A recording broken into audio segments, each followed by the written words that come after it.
यति धर्म का निरूपण और अवधूत प्रहलाद संवाद।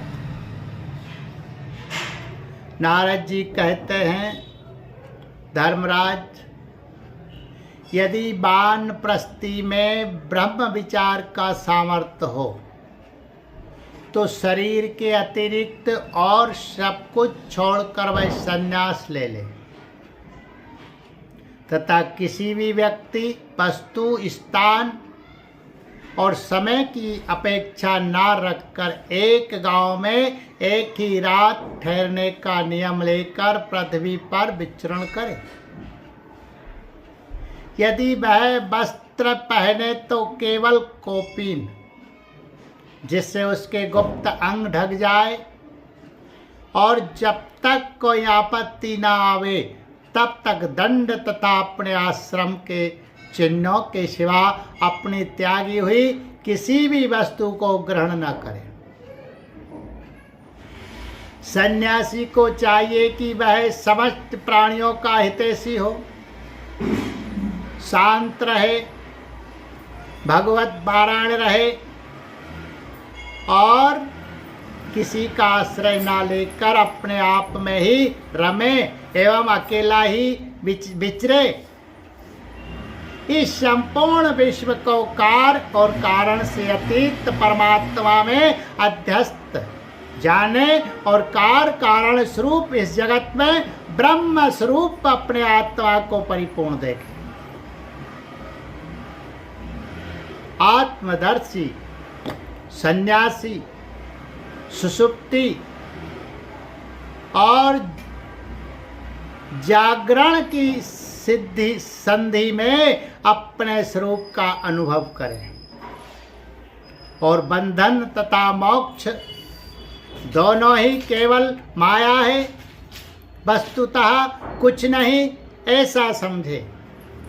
ना तो शरीर को अवश्य होने वाली मृत्यु का अभिनंदन करे और न अनिश्चित जीवन का केवल समस्त प्राणियों की उत्पत्ति और नाश के कारण काल की प्रतीक्षा करता रहे।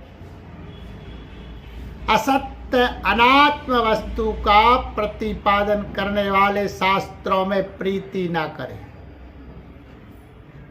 अपने जीवन निर्वाह के लिए कोई जीविका ना करे, केवल वाद विवाद के लिए कोई तर्क ना करे और संसार में किसी का पक्ष ना ले। शिष्य मंडली ना जुटावे, बहुत से ग्रंथों का अभ्यास ना करे, व्याख्यान ना दे और बड़े बड़े कर्मों का आरंभ ना करे। शांत समदर्शी एवं महात्मा सन्यासी के लिए किसी आश्रम का बंधन धर्म का कारण नहीं है। वे अपने आश्रम के चिन्ह को धारण करे, चाहे छोड़ दे, उसके पास कोई आश्रम का चिन्ह ना हो, परंतु वह आत्मानुसंधान में मग्न हो तो अत्यंत विचारशील, परंतु जान पड़े पागल और बालक की तरह वह अत्यंत प्रतिभाशील होने पर भी साधारण मनुष्यों की दृष्टि से ऐसा जान पड़े मानो कोई गूंगा है। युधिष्ठिर, इस विषय में महात्मा लोग एक प्राचीन इतिहास का वर्णन करते हैं। वह है दत्तात्रेय मुनि और भक्तराज प्रहलाद का संवाद। एक बार भगवान के परम प्रेमी प्रहलाद जी कुछ मंत्रियों के साथ लोगों के हृदय की बात जानने की इच्छा से लोकों में विचरण कर रहे थे। उन्होंने देखा कि साहब पर्वत की तलहटी में कावेरी नदी के तट पर पृथ्वी पर ही एक मुनि पड़े हुए हैं। उनके शरीर की निर्मल ज्योति अंगों के धूसरित होने के कारण ढकी हुई थी। उनके कर्म, आकार, वाणी और वर्ण, आश्रम आदि के चिन्हों से लोग ये नहीं समझ सकते थे कि वे कोई सिद्ध पुरुष है या नहीं।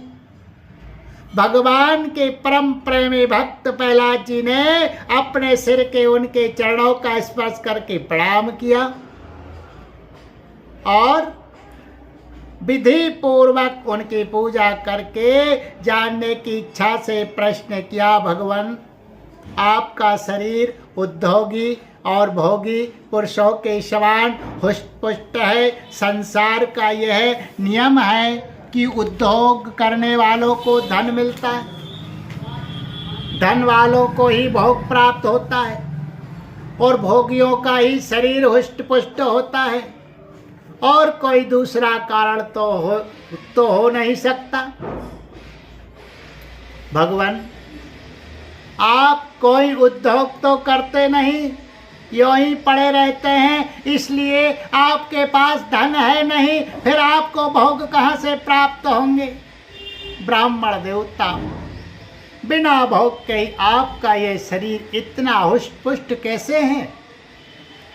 यदि हमारे सुनने योग्य हो तो अवश्य बतलाइए। आप विद्वान समर्थ और चतुर है, आपकी बातें बड़ी अद्भुत और प्रिय होती है। ऐसी अवस्था में आप सारे संसार को कर्म करते हुए देखकर भी समभाव से पड़े हुए हैं, इसका क्या कारण है? नारद जी कहते हैं, धर्मराज,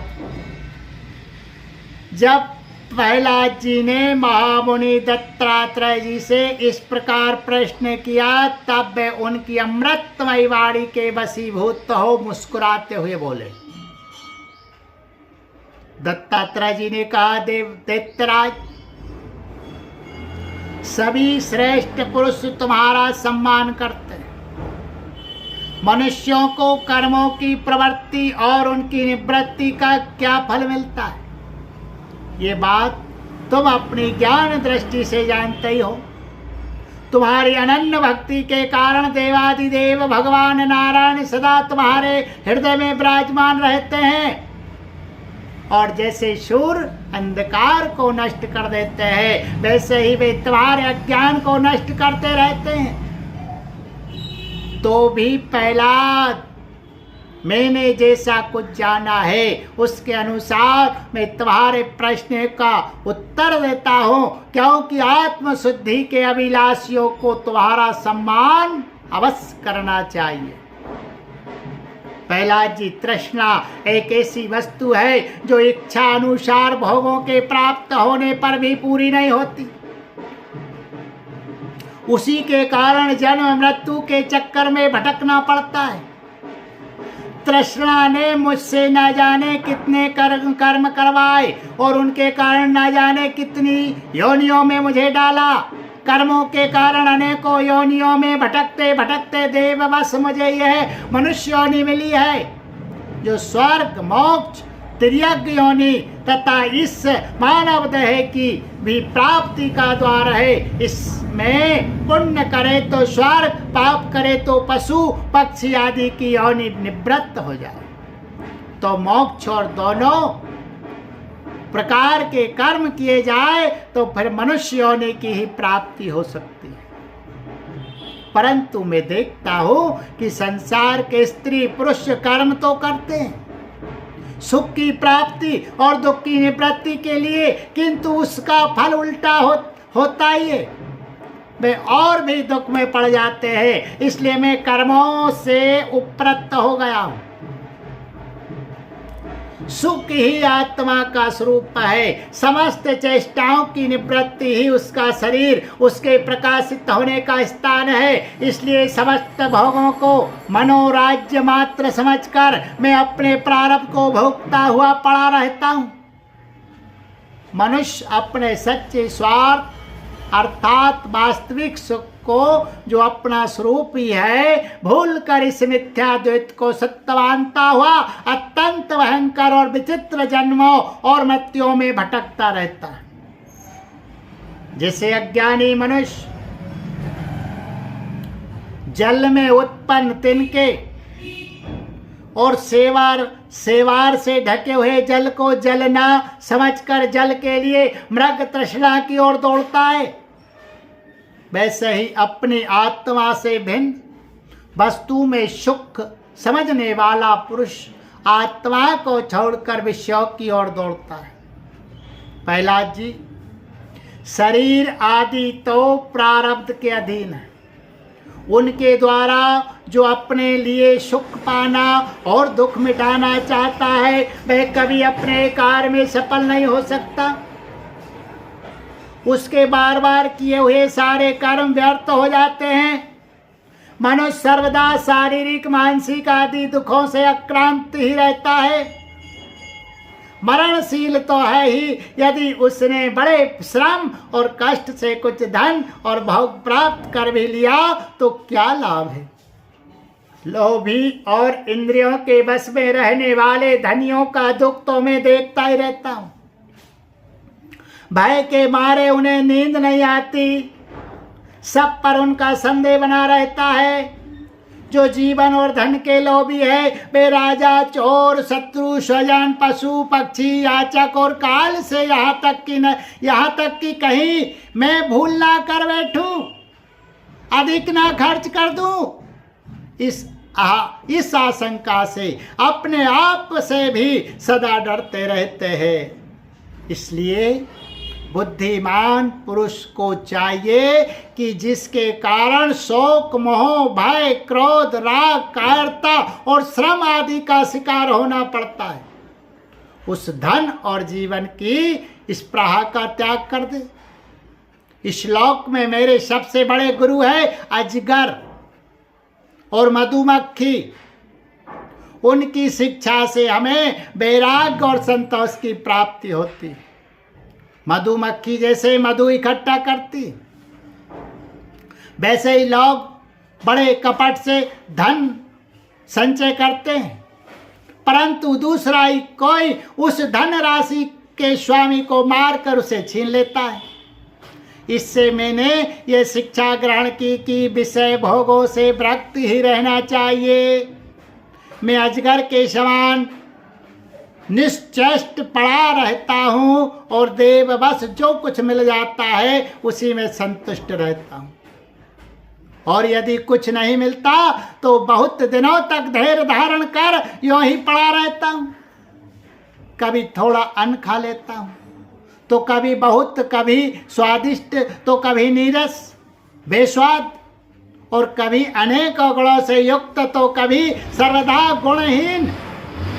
कभी बड़ी श्रद्धा से प्राप्त हुआ अन्न खाता हूँ तो कभी अपमान के द्वारा, अपमान के साथ, और किसी समय अपने आप ही मिल जाने पर, कभी दिनों में आप ही मिल जाने पर, कभी दिन में, कभी रात में, और कभी एक बार भोजन करके भी दोबारा कर लेता हूँ। मैं अपने प्रारब्ध के भोग में ही संतुष्ट रहता हूँ। इसलिए मुझे रेशमी या सूती, मृग चर्म या चीर, बलकल या और कुछ जैसा भी वस्त्र मिल जाता है वैसा ही पहन लेता हूँ।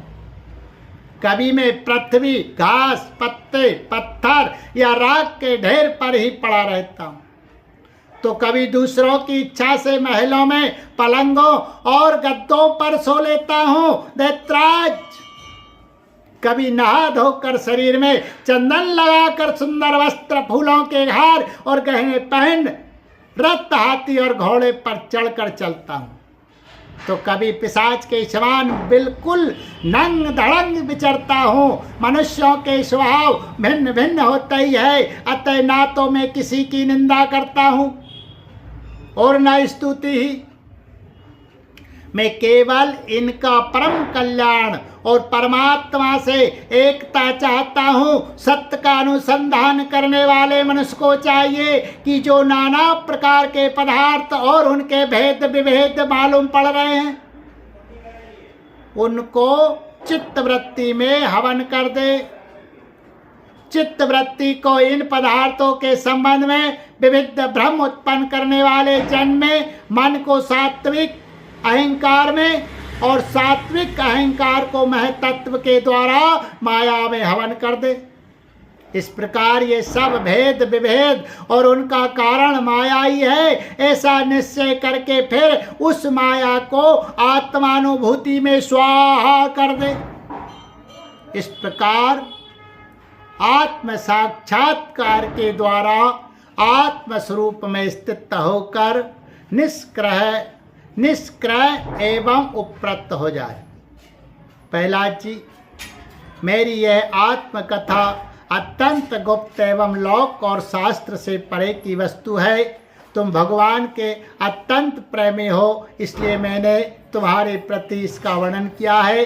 नारद जी कहते हैं, महाराज प्रहलाद जी ने दत्तात्रेय मुनि से परमहंसों के इस धर्म का श्रवण करके उनकी पूजा की और फिर उनसे विदा लेकर बड़ी प्रसन्नता से अपनी राजधानी के लिए प्रस्थान किया है। और ये गोविंद गोपाल कृष्ण भगवान की जय।